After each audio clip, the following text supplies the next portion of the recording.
Good morning and welcome back to Coffee Break.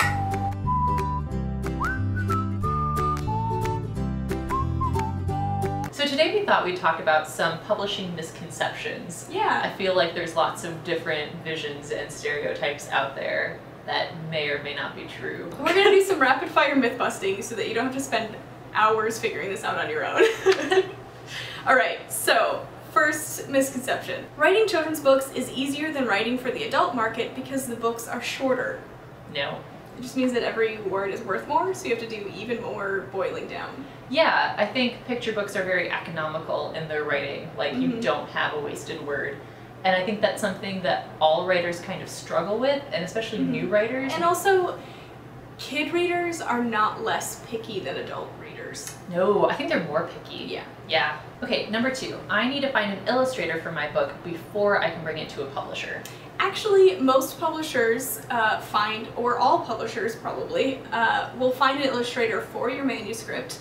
Exceptions being if you submit with your friend an illustrator and you submit a whole package, but that's a rare case. Yeah, honestly, most authors do not get a say in who illustrates their book, and you may not even see the illustrations until the book is already in layout. So. Number 3, stories for children need to teach a lesson.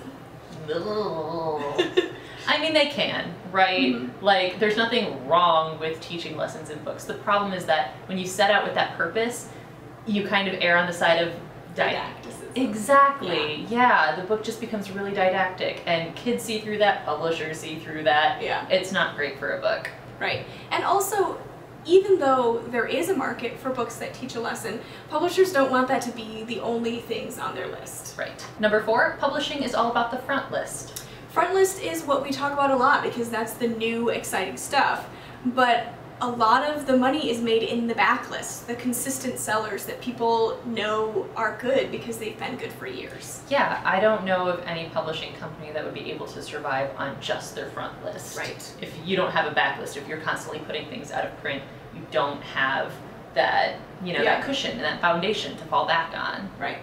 They're like our, like the stakes or like the tent poles, Yeah. They hold up the company so that we can continue to publish more stuff that hopefully makes it into the consistent backlist. Exactly. All right, number 5. Authors are rich, or it's easy to make a living as a writer. Does anyone still think this? Really? Maybe not. I'm not really sure. I hope not. You're not going to become rich as a writer. You might, but you probably will not. And you can be a successful writer, certainly, and you can be a full-time writer, but it's not going to be easy. Yeah. J.K. Rowling is an anomaly. That's it. The thing is that, like, with any kind of art, you think of the names that you know, right? You think of famous painters, famous actors, famous writers, and you think, oh, they made a lot of money, they became very successful by doing this one thing, I could do that too. Right.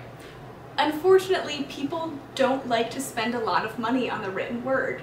For every artist that you see, there are hundreds that you've never heard of, that are doing this as a side gig because this is what they love to do. Yeah. So you should absolutely write for passion, not for money.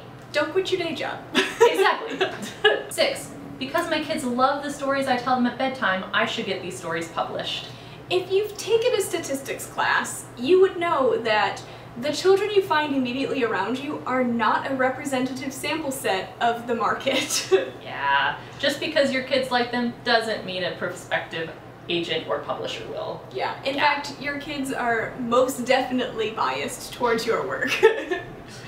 It's great that you think of reading them to the kids around you. It can be a sign of good work, but it's certainly not enough to know whether it's the best version of that manuscript. An agent or publisher isn't going to take a kid's word on it.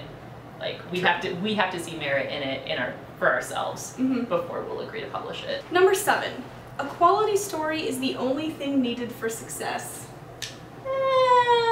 Maybe in the 1920s? Maybe. And a quality story is certainly necessary. Oh yeah, I don't think you can you can have a story be a success and not be very good, but those are rare. I'm not looking at anything in particular, I'm not making a statement. But unfortunately, quality story on its own doesn't get out into the world and make money. Right, the author really needs to market the book. Publicity is more important than it ever has been before. Right, you need you need a publisher, or if you're doing it yourself, you need marketing and distribution. You know, librarians and booksellers aren't going to come to your house and ask if you have a good story ready. Right, exactly. If you have something, you need to make it known to everyone around you, or people just won't find out. Right.